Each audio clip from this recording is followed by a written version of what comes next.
Kalau Mahmud barista, nanti Cafe bubar. Kira-kira begitu kutipan dari Bang Al yang menggambarkan Mahmud yang masih tertahan di barista magang. Tapi mengapa hal tersebut terjadi? Padahal Mahmud memiliki kriteria yang cukup untuk menjadi barista, juga banyak berkontribusi di Cafe Mim. Sebelum itu, kita harus tahu bagaimana sejarah dan peran-peran Mahmud di Cafe Mim. Jadi selamat datang di Bedah Barista.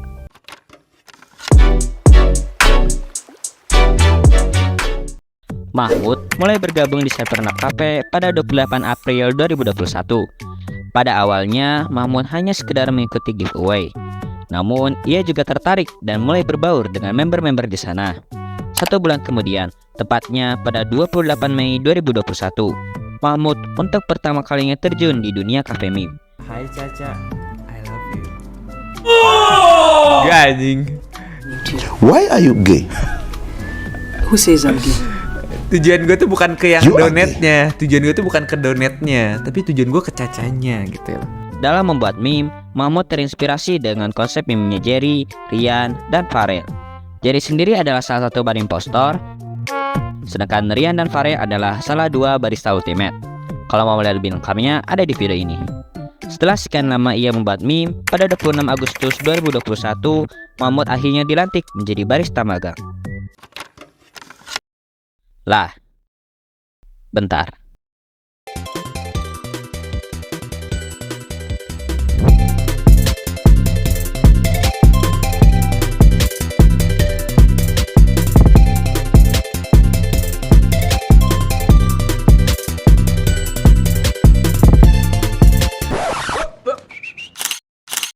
Nah, coba lihat.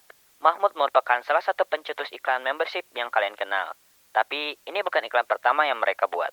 Pada 27 Agustus 2021, Mahmud berencana untuk membuat iklan promosi Nap Cafe bersama Neo. Dalam waktu 2 hari saja, iklan tersebut sudah jadi.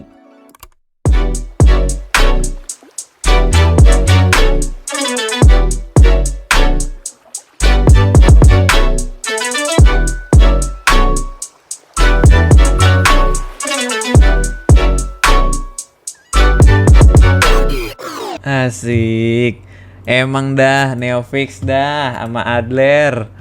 Keren dah. Selain itu, bersama Ujang, mereka juga membuat iklan untuk Semanjai dan server Burs 1. Setahun berselang, mereka merencanakan untuk membuat iklan membership seperti yang kita kenal saat ini. Al sangat kagum dengan karya mereka dan langsung menggunakannya di setiap live stream, sehingga banyak penonton yang tertarik dan akhirnya banyak yang terpengaruh.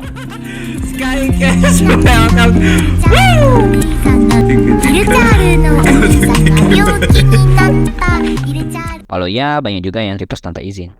Selain membership Nap Live, mereka juga mengajak Riko, bukan Riko yang itu, untuk bersama membuat iklan membership Andi dan Rimoka.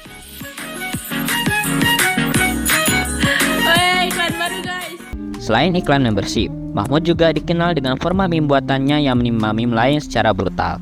Pencipta meme kompilasi mading, Hai guys. meme yang menyindir cafe memers, dan turut berpartisipasi aktif dalam roleplay perang barista versus bar impostor. Di sini bagian sisi gelapnya Mahmud yang kita sudah kenal. Mahmud tidak pernah dilantik menjadi barista hingga saat ini. Namun, apa alasannya menyertainya? Ada beberapa narasumber yang menjawab dengan alasan yang berbeda-beda. Namun, di antara yang lain, jawaban seri adalah jawaban yang paling rinci dan masuk akal. Bagaimana kira-kira? Kalau menurut saya ya, apakah Mahmud itu melakukan sebuah kesalahan dalam artian melakukan sebuah blunder? Secara etimologis maka jawabannya tidak ya, saya bisa bilang tidak. Melihat dari segi kontekstual ya, meme yang dibuat Mahmud pun tidak memiliki alasan valid yang membuat Mahmud itu bisa menjadi di posisinya saat ini. Nah, oleh karena itu menurut saya juga ada banyak variabel nih yang bisa membuat Mahmud itu menjadi seperti sekarang ini. Yang pertama tentu yang paling utama dari pihak Al itu sendiri. Fahri atau Al Fahri sebagai pemegang kekuasaan tertinggi di Discord Cafe di mana tempat Cafe Mim itu berada, dia memiliki hak prerogatif untuk mengambil keputusan apakah dia mau memberikan Mahmud ini barista atau barista ultimate atau tidak.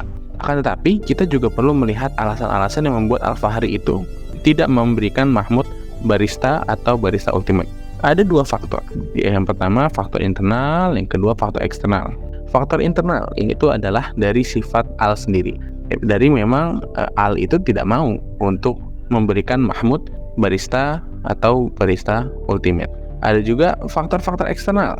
Ada perilaku-perilaku yang membuat persepsi Al terhadap Mahmud itu berubah.